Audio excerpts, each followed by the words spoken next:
Halo, Assalamualaikum warahmatullahi wabarakatuh. Selamat datang di channel YouTube Batam Kamera.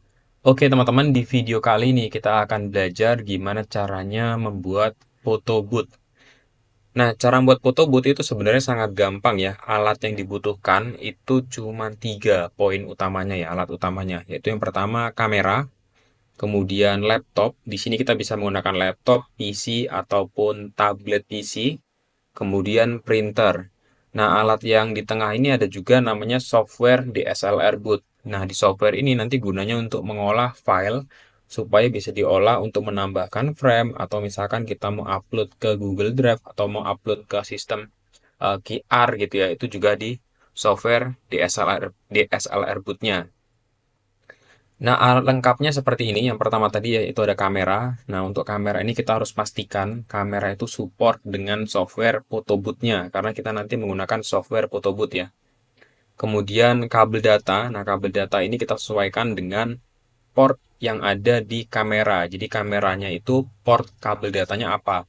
Ada yang Type-C, ada yang mini USB. Nah, itu disesuaikan ya. Jadi pakai kabel data, bukan kabel HDMI ya. Jadi dari kabel HDMI, dari kabel data ini kita sambungkan dari kamera ke laptop. Kita bisa menggunakan laptop, bisa menggunakan tablet PC, bisa menggunakan mini PC, atau menggunakan PC all-in-one, itu juga bisa. Terus kita install software namanya DSLR Boot. Software DSLR Boot ini software yang fungsinya tadi ya udah saya jelaskan untuk mengolah file. File dari kamera itu nanti masuk ke laptop, di laptop nanti diolah sama software DSLR Boot. Entah itu nanti fungsinya itu kita bisa untuk menambahkan overlay atau teks, ataupun filter, ataupun menambahkan frame, atau mendesain hasil cetakannya nanti seperti apa. Nah, itu ada di DSLR Boot. Kemudian kita butuh kabel data untuk mengirimkan ke printer ya. Kemudian butuh printer. Nah, untuk printernya, printer yang udah standar untuk kebutuhan photo booth itu printer dari DNP ya, yaitu DNP RX1HS.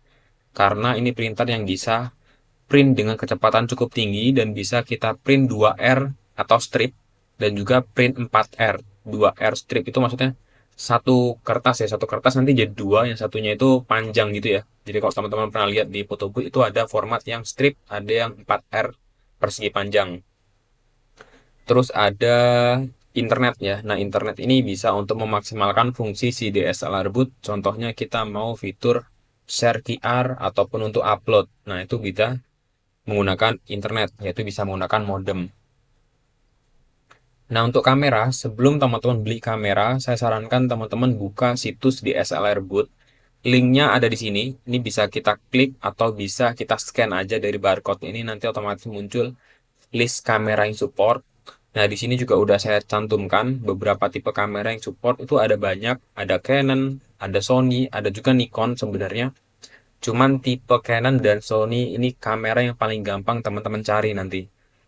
Nah, di sini ada tipe-tipe kamera yang saya rekomendasikan, itu udah saya bold, saya bikin tebal fontnya, ada R100, ada M50, ada R50, ada 250. Nah, ini adalah tipe-tipe yang saya rekomendasikan pada saat video ini saya buat.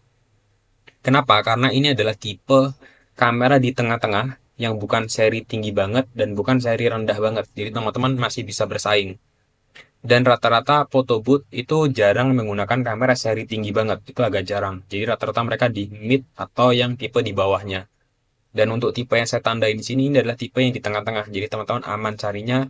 Dan kemungkinan masih banyak ya pada saat video ini saya buat kamera dijual.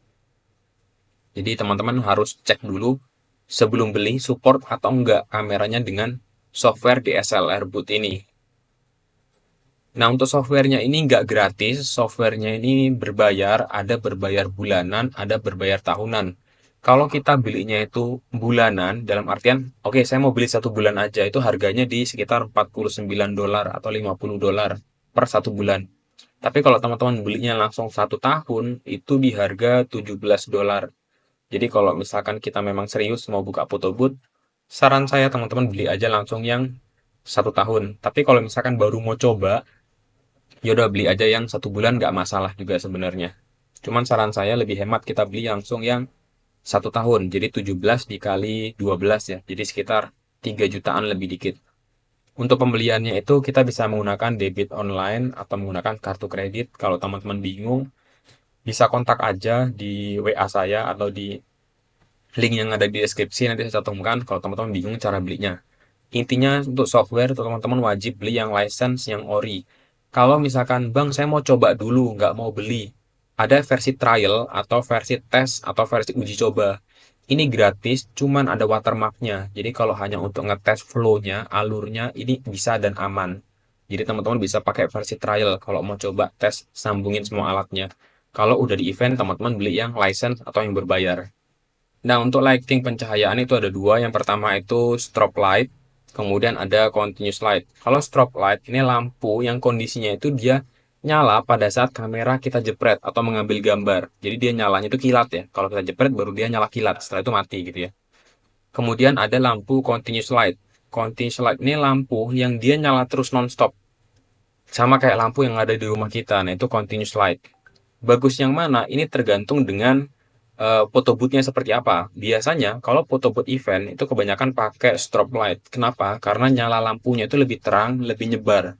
Jadi kalau ruangannya itu besar, pakai strobe light itu lebih aman, lebih merata.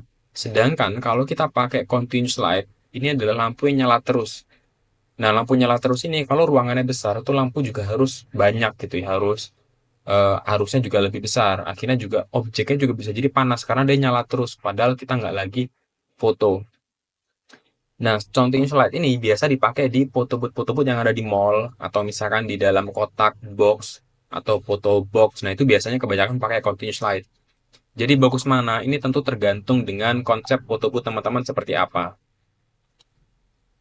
Nah, ini adalah contoh kalau misalkan alat-alat tadi udah kita combine, udah kita sistemkan, kita udah jadikan satu, outputnya nanti alat foto booth kita itu bisa jadi seperti ini ya. Kita tinggal masukin ke dalam box, seperti ini, seperti ini. Tinggal teman-teman bikin boxnya. Nah, bikin boxnya itu di mana? Ini bisa di tempat-tempat yang bikin lemari kayak gitu ya. Kalau di tempat kita tuh ada jasa pembuatan lemari custom. Nah, itu mereka biasanya bisa bikin box-box seperti ini. Atau beli jadi juga ada ya di online. Nah, ada juga yang sistem photo booth-nya itu otomatis tanpa operator seperti yang ada di mall-mall. Kalau teman-teman pernah lihat yang ada di mall, itu kan ada photo booth ditaruh di dalam satu box kayak gini, terus di dalamnya tuh udah ada mesinnya, kita tinggal datang scan QR terus langsung foto dan bisa keluar hasil cetakannya. Dia sistemnya full otomatis tanpa ada operator. Nah, ini photo booth yang udah lebih canggih dibanding sebelumnya karena dia butuh satu software tambahan lagi untuk mengotomatisasi untuk self service-nya gitu ya. Yang paling terkenal ya kalau teman-teman lihat sekarang di internet tuh ada namanya Photoism. Ini juga cukup terkenal. Sistem self-service photo booth yang udah ada di mall-mall biasanya kalau teman-teman cek di internet. Nah, dia butuh software namanya software photo booth payment gateway atau software photo booth self-service. Ini software terpisah, jadi kita harus tetap butuh DSLR booth, kemudian juga butuh software photo booth payment gateway ini. Salah satu penyedianya itu ada Bootlab.